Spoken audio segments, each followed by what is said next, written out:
सारेगामा कारवां mini भक्ति।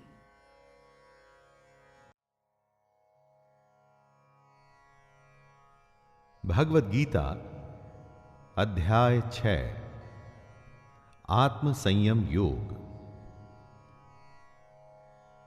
अथ षष्ठोध्यायः आत्म संयम योग। दोस्तों, हमारे कितने ही जन्म हो चुके हैं ये हम नहीं जानते, लेकिन ये जानते हैं कि इस जन्म में हम में इतनी समझ है कि अगर हम चाहें तो इस जन्म में भगवत गीता को सुन के, समझ के ज्ञान हासिल कर सकते हैं। मैं शैलेंद्र भारती इसी ज्ञान को प्रस्तुत कर रहा हूं। जय श्री कृष्ण।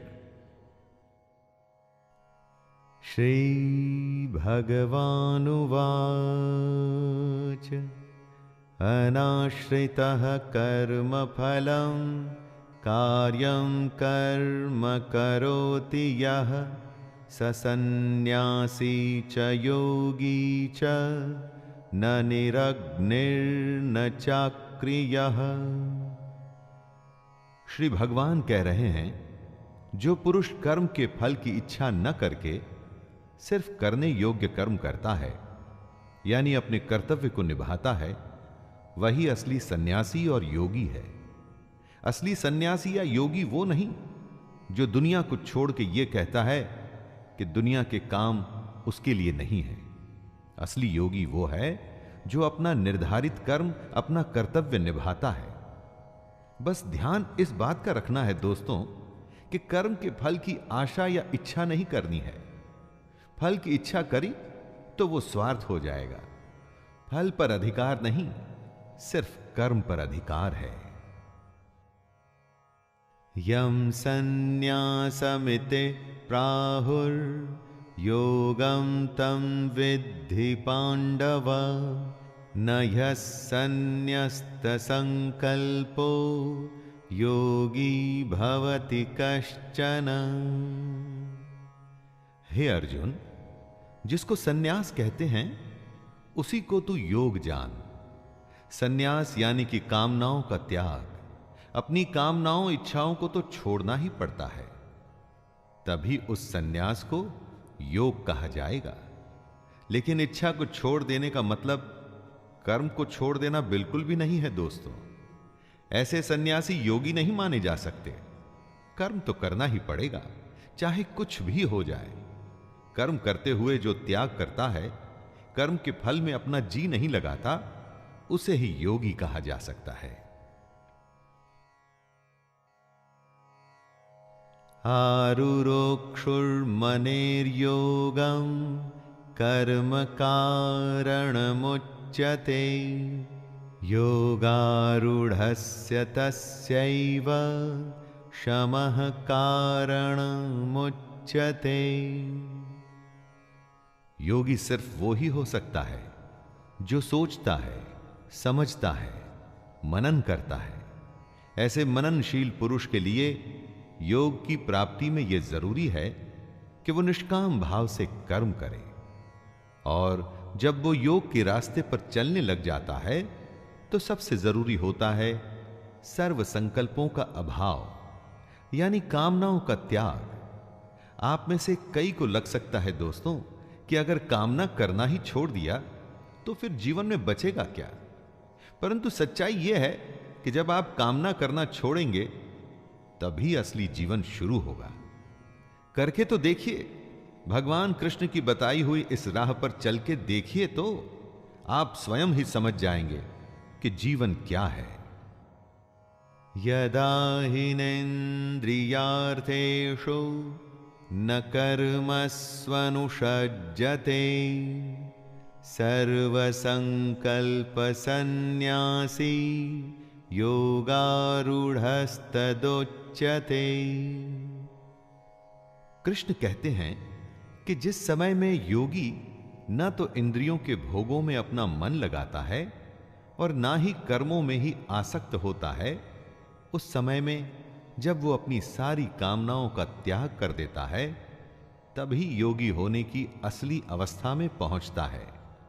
सबसे पहले आती है सोच, सोच के बाद सोचे हुए पर चलना, और सोचे हुए पर चलने के बाद उस रास्ते से भटकना नहीं और फिर आखिर में लक्ष्य को प्राप्त करना।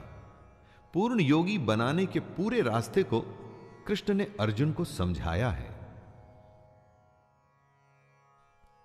उद्धरेदात्मनात्मानं नात्मानमवसादयेत् आत्मैव ह्यात्मनो बन्धुर् आत्मैव रिपुरात्मनः। दोस्तों, हम अपने ही सबसे बड़े मित्र हैं और अपने ही सबसे बड़े दुश्मन। अगर आपको लगता है कि आपके दोस्त या रिश्तेदार आपका भला या बुरा कर सकते हैं तो वो बिल्कुल गलत है। वो दुनियादारी की बातों में आपको फायदा या नुकसान जरूर पहुंचा सकते हैं, लेकिन उन बातों का कोई अर्थ नहीं है। आप स्वयं ही अपने आप को इस दुनिया से ऊपर उठाकर ज्ञान हासिल करने की कोशिश कर सकते हैं। आपको खुद को ही कर्मों के बंधन में से छूटने की कोशिश करनी होगी, क्योंकि मरते भी आप हैं और जीते भी आप हैं, और अपनी कोशिश से भगवान को भी हासिल आप ही करेंगे।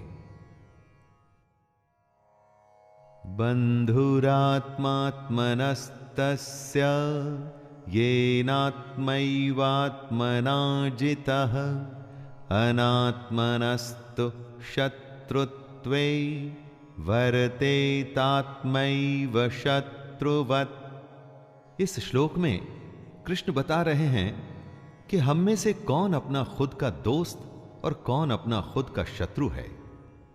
जिसने अपने मन और इंद्रियों सहित शरीर को जीता हुआ है वो अपने आप का मित्र है, और जिसके द्वारा मन तथा इंद्रियों सहित शरीर नहीं जीता गया है वो अपना शत्रु है। जो भावनाओं के आवेग में नहीं बहता और खुद पर नियंत्रण रखता है वो अपना भला करता है, लेकिन जो काम या क्रोध में उल्टा सीधा कर जाता है वो अपना कितना बड़ा नुकसान करता है ये आप समझ सकते हैं। फैसला आपके अपने हाथ में है दोस्तों। जितात्मनः प्रशांतस्य परमात्मा समाहितः शीतोष्ण सुख दुःखेषु तथा मानापमानयोः। सर्दी में या गर्मी में, सुख हो या दुख हो, जो एक जैसा ही रहता हो, शांत, मान हो या अपमान हो, जो दोनों में एक भाव से ही रहता हो, ऐसे पुरुष को कृष्ण स्वाधीन कहते हैं, मतलब कि इंडिपेंडेंट। ऐसे स्वाधीन पुरुष में ही सच्चा ज्ञान हो सकता है। अगर बाहरी चीजें डिसाइड करती हैं कि हमारा बर्ताव कैसा होगा तो हम डिपेंडेंट हो गए। हमारी स्वाधीनता बंधी हुई है बाहर की चीजों में।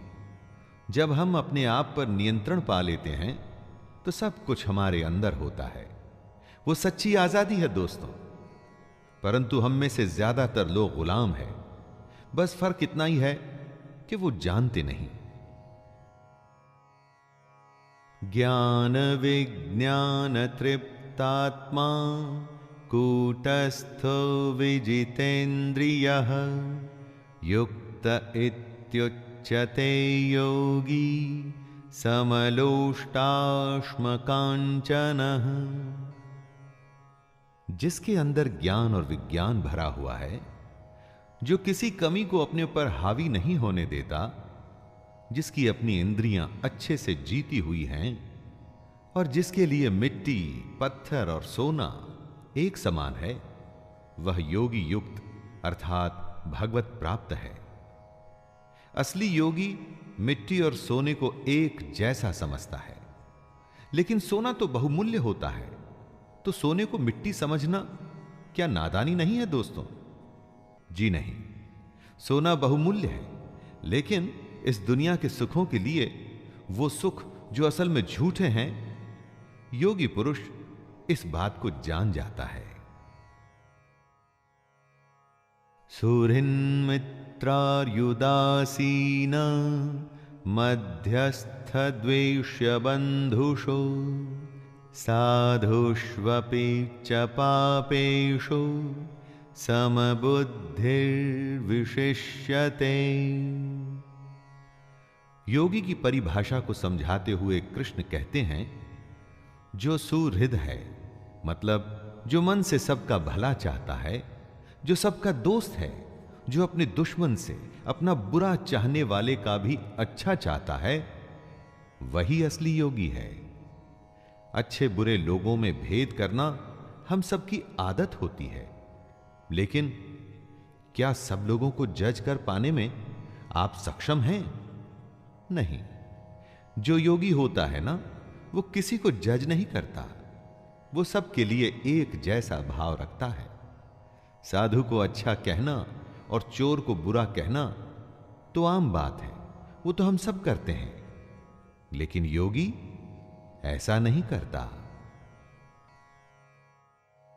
योगी युञ्जीत सततं आत्मानं रहसि स्थितः एकाकी यच्चितात्मा निराशीर परिग्रह।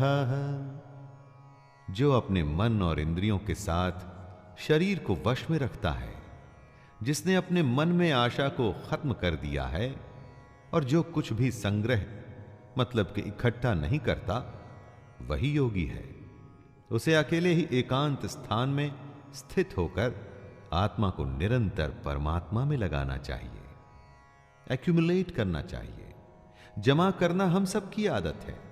जिस तरह से जितना पैसा हम जमा करते हैं ना दोस्तों, उसी तरह से अज्ञान और पाप भी जमा होता है, जिसका के हिसाब एक दिन तो देना ही होता है।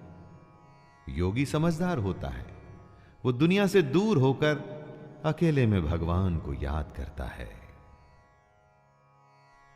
शुचौ देशे प्रतिष्ठाप्य स्थिरमासनमात्मनः नात्युच्छ्रितं नातिनीचं चैलाजिन कुशोत्तरम्। इस श्लोक में कृष्ण ध्यान में कैसे बैठें उसका तरीका बता रहे हैं। साफ सुथरी भूमि पर घास का आसन या मृगछाल या वस्त्रों से बना आसन होना चाहिए। यह आसन ना तो बहुत ऊंचा हो और ना ही बहुत नीचे। महाभारत के समय से आज के जमाने में बहुत बदलाव आया है। घर अब वैसे नहीं होते जैसे पहले होते थे, लेकिन मेडिटेशन का तरीका तो नहीं बदला ना, और ना ही कभी बदल सकता है।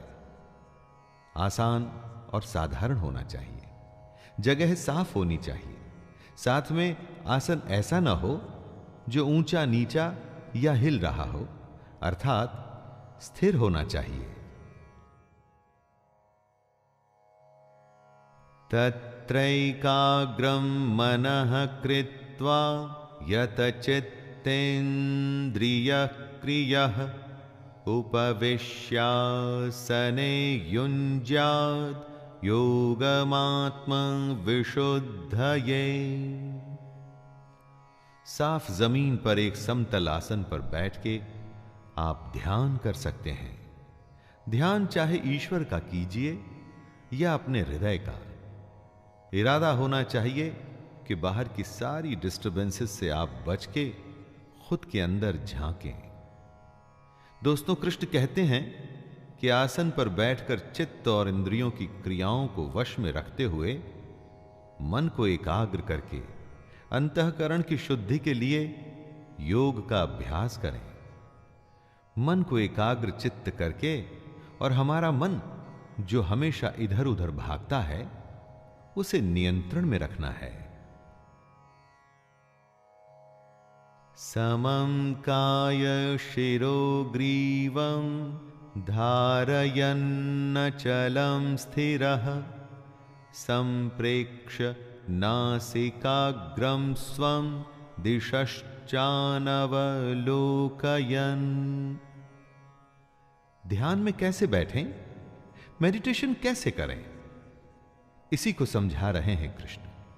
वो कहते हैं कि अपने शरीर, सिर और गले को समान एवं अचल धारण करके और स्थिर होकर अपनी नाक के आगे के हिस्से पर दृष्टि जमाकर अन्य दिशाओं को न देखते हुए बैठना है। और बैठे हुए आपका सिर, गला और शरीर का बाकी हिस्सा एकदम सीधा होना चाहिए। शरीर की स्थिरता के बाद मन को स्थिर करने के लिए आंखें नाक के आगे वाले हिस्से पर रखें ताकि और कुछ दिखाई न दे। ऐसा करके अपने मन को आप नियंत्रित कर सकते हैं, ध्यान कर सकते हैं। प्रशांतात्मा विगत भीर ब्रह्मचारि व्रते स्थितः मनः संयममच्चित्तो युक्त आसीत मत्परः। कृष्ण ध्यान की अवस्था के बारे में आगे बताते हुए कहते हैं कि साधक को ब्रह्मचारी के व्रत में स्थित होना चाहिए। ब्रह्मचारी से यहां मतलब है ब्रह्म में आचार करने वाला, नियम से यज्ञ करने वाला। मन में कोई भी भय नहीं होना चाहिए, अंतःकरण एकदम शांत होना चाहिए। ऐसा सावधान योगी मन को रोककर मुझ में अपना चित्त लगाए। बिहेवियर सात्विक होना चाहिए, किसी बात का कोई डर ना हो और मन में शांति।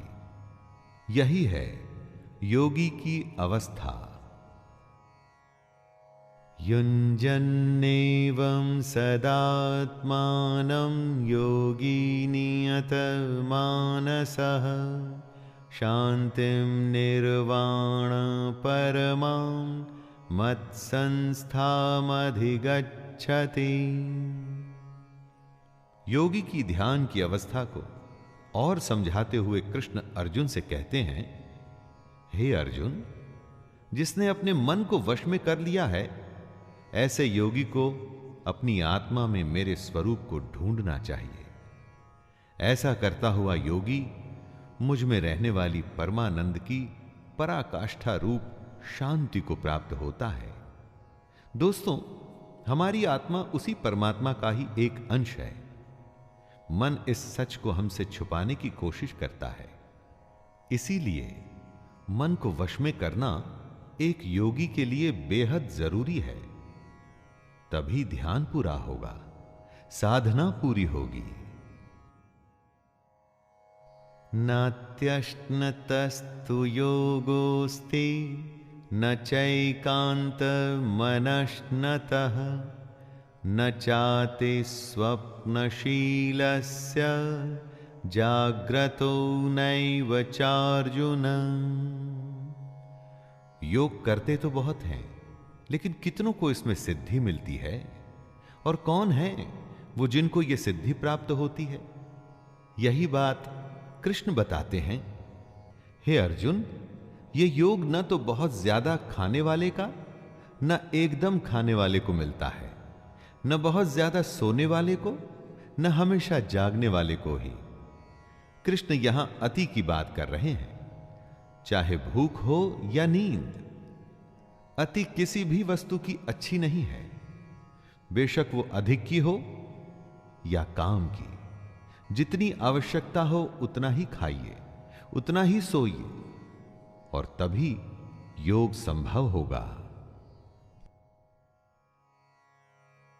युक्ताहार विहारस्य युक्तचेष्टस्य कर्मसु युक्तस्वप्नावबोधस्य योगो भवति दुःखः। योग उनके लिए आसान है जो सही आचरण पर चल सकें। जिनके लिए अनुशासन में चलना मुश्किल है, उनके लिए योग भी मुश्किल होगा। कृष्ण कहते हैं कि योग तो उसी का सिद्ध होता है जो ठीक से खाता है, ठीक से सोता है और अपने कर्मों में अपनी पूरी निष्ठा रखता है। ऐसे ही साधक का योग पूरा होता है और उसके सारे दुख कट जाते हैं।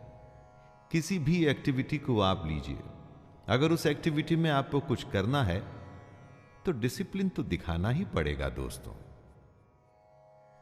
यदा विनियतं चित्तम आत्मन्येवावतिष्ठते निःस्पृह सर्वकामेभ्यो युक्त इत्युच्यते तदा। जिसने अपने चित्त को एकदम वश में कर लिया है और जो परमात्मा में ही भली भांति स्थित हो जाता है, ऐसे समय में वो साधक भोगों से दूर होकर योग युक्त हो जाता है। मेडिटेशन में एक समय ऐसा आता है जब आपका मन पूरी तरह से आपके वश में होता है। उसकी हिम्मत नहीं इधर उधर का सोचने की। जब ऐसी स्थिति आती है तब आप अपने आप को, अपने काम को परमात्मा में पूरी तरह से लगा सकते हैं। ऐसे समय में आप इंद्रियों के भोगों से भी एकदम दूर हो जाते हैं और यही पूर्ण योग की स्थिति होती है। यथा दीपो निवातस्थो निंगते सोपमा स्मृता योगिनो यतचित्तस्य युञ्जतो योगमात्मनः। योगी का मन, उसका चित्त कैसा होता है, इस श्लोक में उसकी बात की गई है दोस्तों। जिस प्रकार वायु रहित स्थान में स्थित दीपक चलायमान नहीं होता, जब हवा नहीं होती तो दीपक की लौ सीधे ऊपर की ओर जाती है, इधर उधर नहीं भागती। उसी तरह योगी का चित्त भी होता है। अपनी साधना में वो ऐसे रमा होता है कि उसका ध्यान कभी विचलित नहीं होता। कंसंट्रेशन इसी को तो कहते हैं, किसी काम में ऐसे लग जाना कि होश ही न रहे। यत्रो परमते चित्तम निरुद्धं योग सेवया यत्र चैवात्मनात्मानं पश्यन्नात्मनि तुष्यति। योगी के लगातार अभ्यास से चित्त ऐसी अवस्था में पहुंच सकता है जहां से वो विचलित नहीं होता। ऐसी विश्राम की स्थिति में जब चित्त पहुंचता है तो हमारी सूक्ष्म बुद्धि, हमारा इंटेलेक्ट परमात्मा के साक्षात्कार कर सकता है। इसी में योगी को सच्ची संतुष्टि मिलती है। हमेशा उसका मन यही चाहता है कि उसका ध्यान हर पल परमात्मा में ही लगा रहे। शुरू शुरू में अगर आपका मन वश में नहीं होता ना दोस्तों, तो घबराइए मत, लगातार ध्यान का अभ्यास करते रहिए और एक दिन ऐसा होगा कि ये जो मन है ना, ये आपके कंट्रोल में आ जाएगा और उसके बाद योग को करना आसान हो जाएगा। सुखमात्यंतिकं यत्तद् बुद्धिग्राह्यमतीन्द्रियं वेत्ति यत्र न चैवायं स्थितश्चलति तत्त्वतः। कुछ सुख तो होते हैं जो इंद्रियों के भोग से आते हैं, अर्थात हमारी इस दुनिया के सुख, और कुछ सुख होते हैं जिनके बारे में हम जानते ही नहीं। कृष्ण उन्हीं के बारे में बता रहे हैं। यह सुख उस परमात्मा के साक्षात्कार से ही संभव होता है और यह जो सुख है इसको हम अपनी सूक्ष्म बुद्धि से ही ग्रहण कर सकते हैं, लेकिन तभी जब हम योगी की अवस्था में आ जाएं। जिन सुखों को हम जानते हैं वो तो थोड़ी देर के ही होते हैं। असली सुख क्या है वो हम में से कुछ लोग ही जानते हैं। इसलिए दोस्तों, अगर आप ये जानना चाहते हैं तो योग करना शुरू कर दीजिए। योग पहला कदम है उस परम आनंद को जानने का। यं लब्ध्वा चापरं लाभं मन्यते नाधिकं ततः यस्मिन् स्थितो न दुःखेन गुरुणापि विचाल्यते। दोस्तों, दुनिया में सबसे बड़ा लाभ क्या होता है? लाखों करोड़ों का प्रॉफिट या इसी तरह का कोई वर्ल्डली बेनिफिट? हम लाभ को इसी सेंस में समझते हैं। यही हमारी अज्ञानता और बेवकूफी है। कृष्ण कहते हैं कि सबसे बड़ा लाभ है परमात्मा की प्राप्ति। जिसको ये लाभ मिल जाता है ना, उसको उसके बाद और किसी लाभ की आवश्यकता नहीं रहती। बड़े से बड़ा दुख भी उसका कुछ नहीं कर पाता। परंतु इस लाभ को पाने के लिए योगी बनना पड़ता है, तभी इस तरह की प्राप्ति संभव है। तम विद्या दुख संयोग वियोगम योग संज्ञितम सनिश्चयेन योक्तव्यो योगो निर्विण्ण चेतसा। इस दुनिया को भवसागर इसलिए कहा जाता है क्योंकि इस संसार में सिर्फ दुख है, और इस संसार से आप बचेंगे कैसे? कोशिश करिए यह जानने की कि आखिर उस संसार में है क्या। और यही बात कृष्ण समझा रहे हैं अर्जुन को कि जो इस दुनिया के दुख से अलग है वही योग है। इसे ही हमको जानना चाहिए, और जानने के बाद इस योग को हमको सच्चे मन से करने का अभ्यास करना चाहिए। प्रैक्टिस ही आपको योग में परफेक्ट बनाएगी। दोस्तों, दुनिया में योग ही एक ऐसा रास्ता है जो भगवान की सच्चाई के बारे में बताएगा।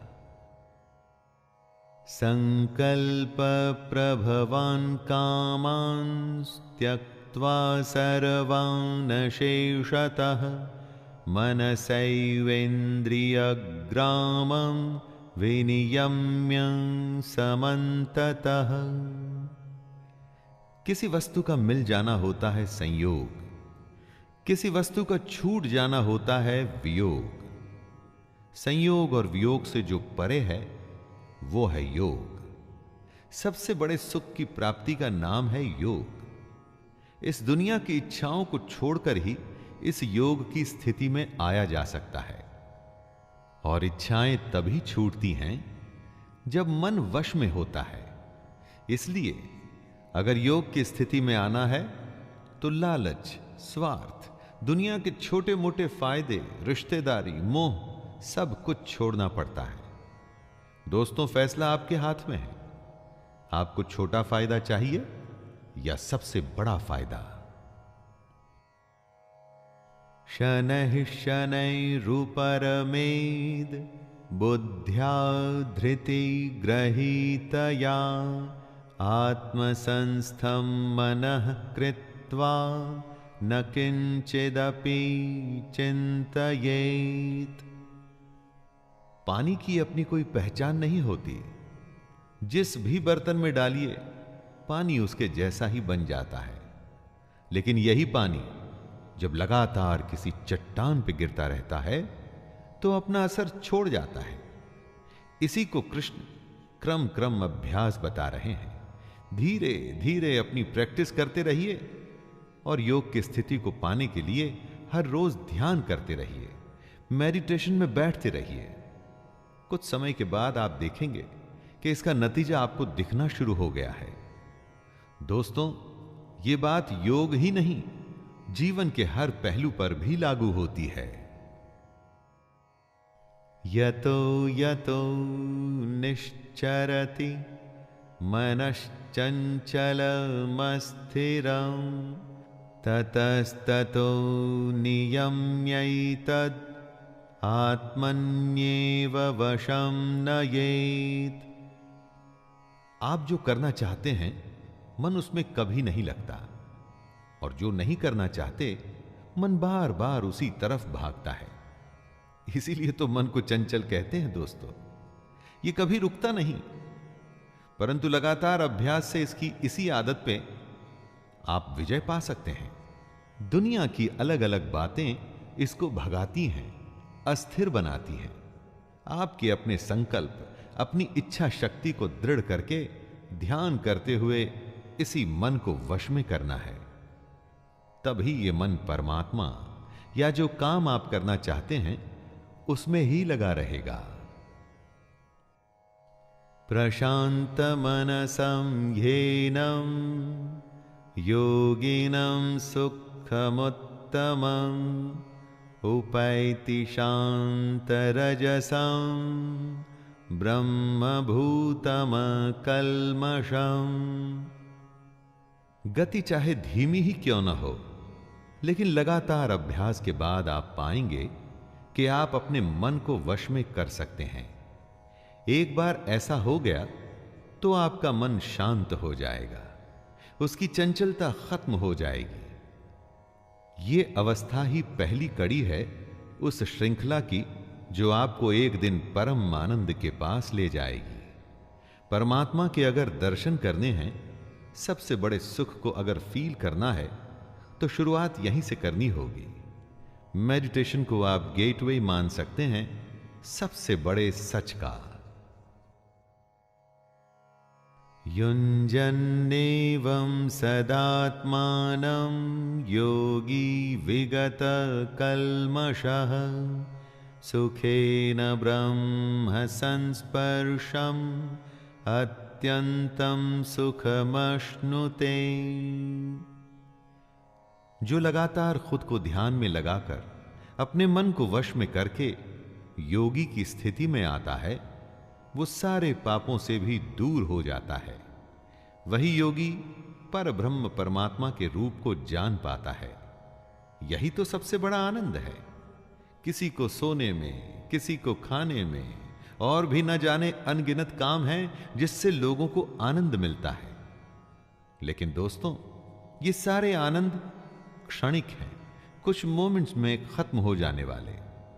ब्रह्म के स्वरूप को पहचानने का जो आनंद है वो सदा सदा के लिए है।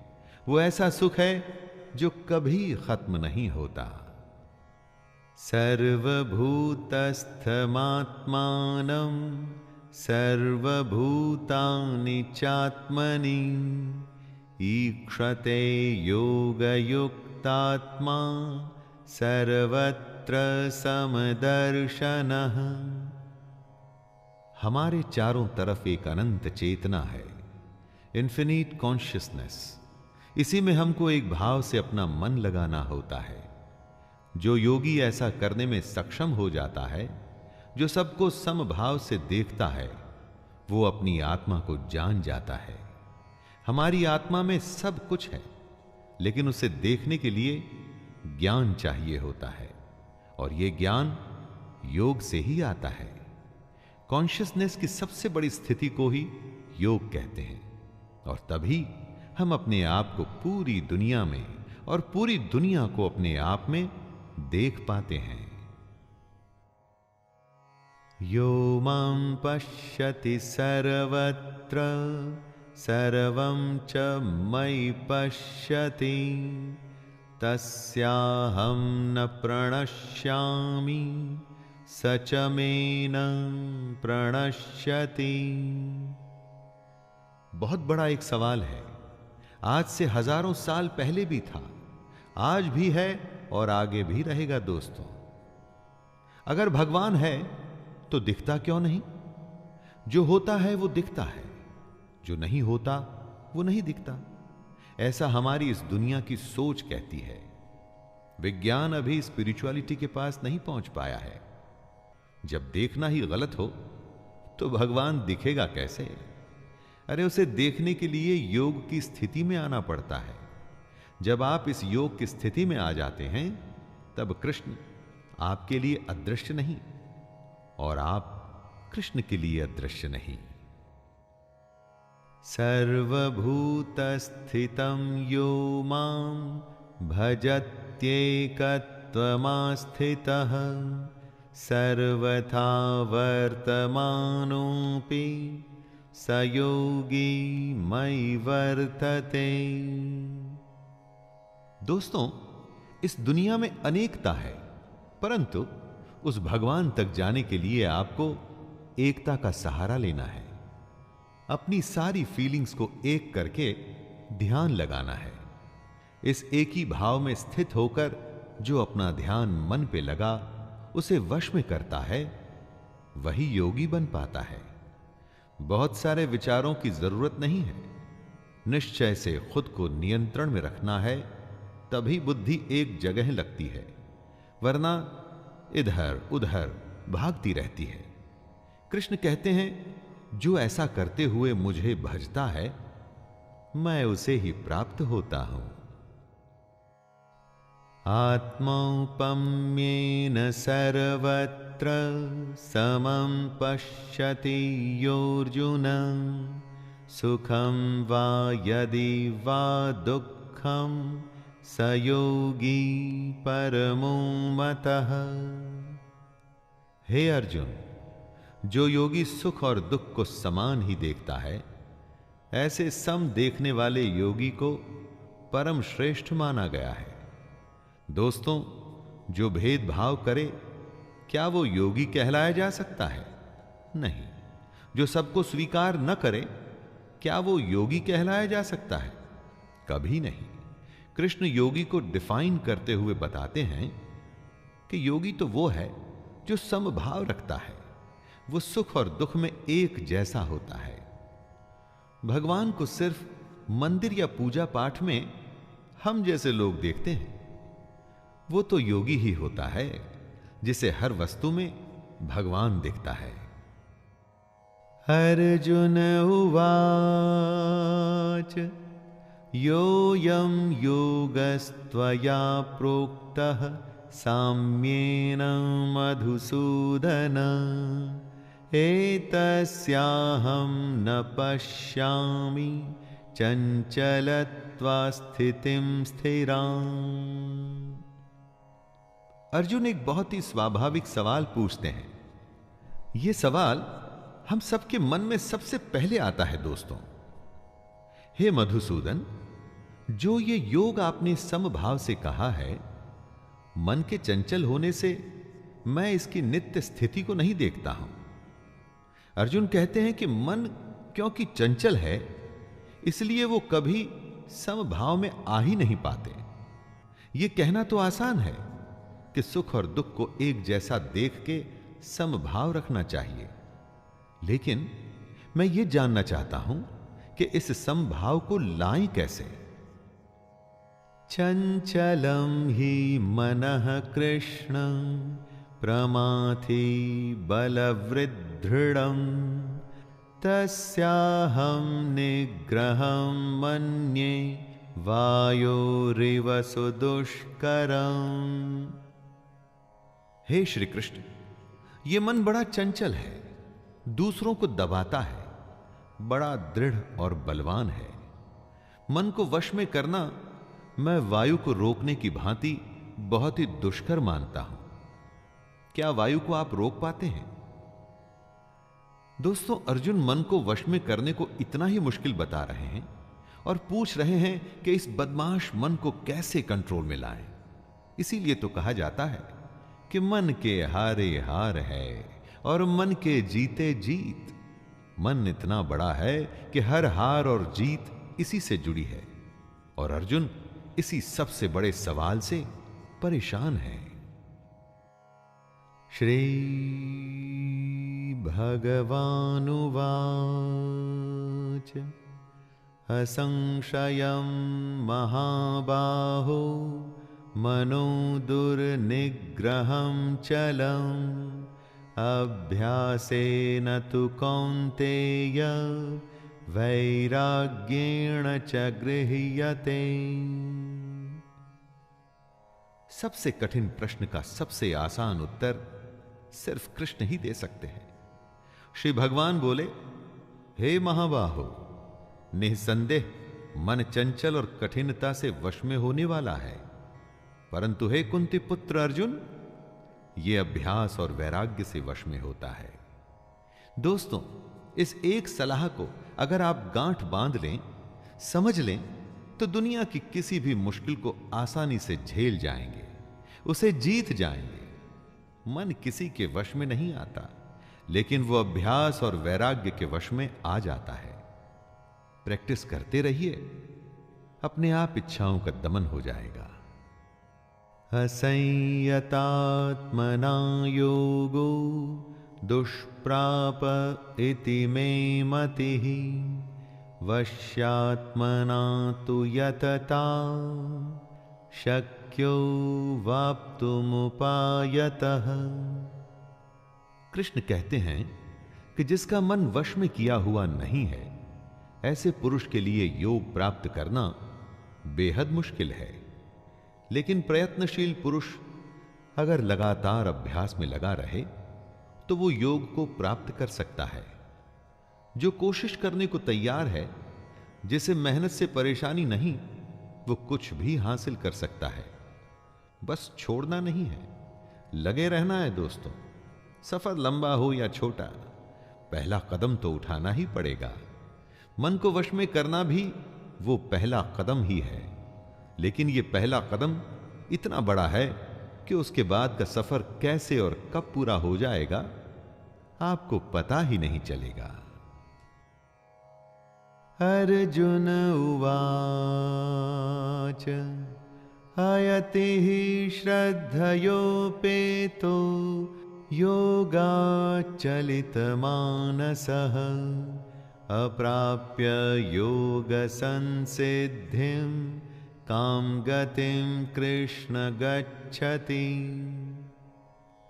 अर्जुन योग से जुड़ा प्रश्न करता है, हे कृष्ण, मान लीजिए जो योग में श्रद्धा रखते हैं लेकिन संयमी नहीं हैं, खुद पर नियंत्रण नहीं रख पाते, तो उनका क्या होगा? मान लीजिए जिसका मन योग से विचलित हो गया है, ऐसे साधक को योग तो प्राप्त होगा ही नहीं और ना ही वो भगवान से साक्षात्कार पाएगा। तो ऐसे साधक का क्या होता है? दोस्तों, ये प्रश्न हम सब के लिए है। हम में से कितने लोग योग में श्रद्धा रखते हैं, उसे शुरू भी करते हैं, लेकिन मन को वश में नहीं कर पाते। मन को वश में नहीं किया तो योग पूरा नहीं होगा, और तब हमारा आखिर क्या होगा? कच्चिन्नो भय विभ्रष्टश् छिन्ना भ्रमिव नश्यति अप्रतिष्ठो महाबाहो विमूढ़ो ब्रह्मणः पथे। अर्जुन कृष्ण से प्रश्न कर रहे हैं कि जो पुरुष योग के रास्ते पर तो चला था, लेकिन रास्ते में ही पथ भ्रष्ट हो गया, मन को वश में नहीं कर पाया, तो उसका क्या होगा? अर्जुन कहते हैं, हे महाबाहो, क्या वो भगवान को प्राप्त करने के रास्ते में जो पुरुष मोहित हो गया, तो वो आसमान के बिखरे हुए बादल की ही तरह नष्ट हो जाएगा? मुश्किल रास्ते में डर तो लगता ही है, क्या पता रास्ते में क्या होगा। इसी डर को, इसी संशय को अर्जुन कृष्ण से पूछ रहे हैं। जिसने योग शुरू तो किया, लेकिन बीच में ही अगर वो रास्ता भूल गया, जिससे योग छूट गया, तो उसका क्या होगा? क्या वो नष्ट हो जाएगा? एतन्मे संशयं कृष्ण छेत्तुर्मर्हस्य शेषतः त्वदन्यः संशयस्यास्य छेत्तानायुपपद्यते।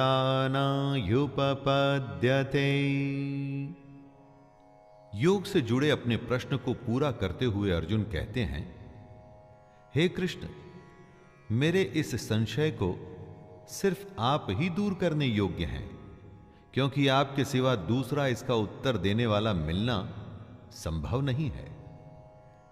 दोस्तों, अर्जुन जानते हैं कि उसके सामने साक्षात ईश्वर है। वो ईश्वर जो मनुष्यों के बीच मनुष्यों के युद्ध में खड़ा है और युद्ध करने की सलाह दे रहा है। अर्जुन को पता है कि कृष्ण से बड़ा कोई ज्ञानी नहीं। जो कृष्ण ने कह दिया वही अंतिम सत्य है।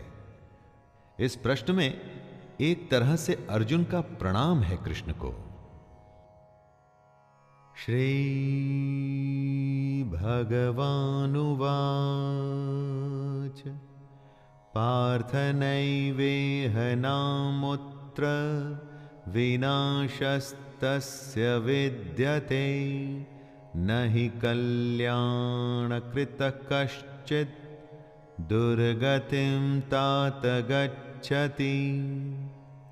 श्री भगवान अर्जुन को उत्तर देते हैं, हे पार्थ, उस पुरुष का न तो इस लोक में नाश होता है और न परलोक में ही, क्योंकि हे प्यारे, अपनी आत्मा के भले के लिए कर्म करने वाला कोई भी मनुष्य दुर्गति को प्राप्त नहीं होता। जिसने योग शुरू किया लेकिन बेचारा मन को वश में नहीं कर पाया, तो उसका क्या होगा? क्या वो नष्ट हो जाएगा?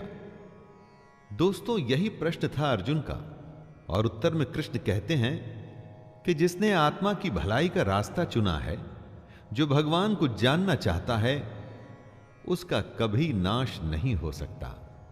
दोनों लोकों में उसका बुरा हो ही नहीं सकता। सही भी है दोस्तों, भगवान को पाने के रास्ते में जो चलता है ना, उसका बुरा हो भी कैसे सकता है। प्राप्य पुण्य कृतां लोकान् उषित्वा शाश्वती समाः शुचीनां श्रीमतां गेहे योगभ्रष्टो भिजायते। जिसने योग शुरू तो किया लेकिन बीच में ही छोड़ दिया, ऐसे पुरुष को कृष्ण योग भ्रष्ट कहते हैं। वो आगे कहते हैं कि ऐसा पुरुष नष्ट नहीं होता, बल्कि स्वर्ग को प्राप्त होता है। स्वर्ग में कई सालों तक रहने के बाद वो शुद्ध आचरण वाले श्रीमान पुरुषों के घर में जन्म लेता है। हम जहां जन्म लेते हैं, उसी के साथ हमारा भाग्य और हमारा जीवन जुड़ जाता है। सबको लगता है कि अगर वो किसी अच्छे घर में जन्म लेते तो क्या उनका जीवन अच्छा होता? दोस्तों, कृष्ण का कहना है कि अच्छे कर्मों का नतीजा ही अच्छा होता है। अगर आपने अच्छा कर्म शुरू किया, जैसे कि योग, लेकिन अगर वो छूट भी गया तो चिंता की कोई बात नहीं, अगला जन्म एक अच्छे घर में ही होगा। अथवा योगिनामेव कुले भवति धीमताम् एतद्धि दुर्लभतरं लोके जन्म यदीदृशम्। जैसी संगत वैसी रंगत। जिस माहौल में आप होते हैं, उसी के जैसे बन जाते हैं। कृष्ण कहते हैं कि जो पुरुष योग पथ पे चला था लेकिन रास्ते में भ्रष्ट हो गया, तो भी उसके उत्तम कर्म वेस्ट नहीं जाएंगे। पहले वो स्वर्ग जाएगा और उसके बाद अगले जन्म में ज्ञानवान योगियों के कुल में जन्म लेगा। कृष्ण आगे कहते हैं कि हमारा जो ये जन्म है, वो निसंदेह अत्यंत दुर्लभ है, उसे बेकार नहीं करना चाहिए। दोस्तों, कृष्ण की कई बातों पर चलने में सिर्फ चांदी चांदी है। उनके बताए योग पे आप सच्चे मन से चलिए, पार हो गए तो भगवान मिल जाएगा। बीच में ही कहीं रुक गए, अटक गए, तो भी उसका फायदा अगले जन्म में तो जरूर मिलेगा। तत्र तं बुद्धि संयोगं लभते पौर्वदेहिकं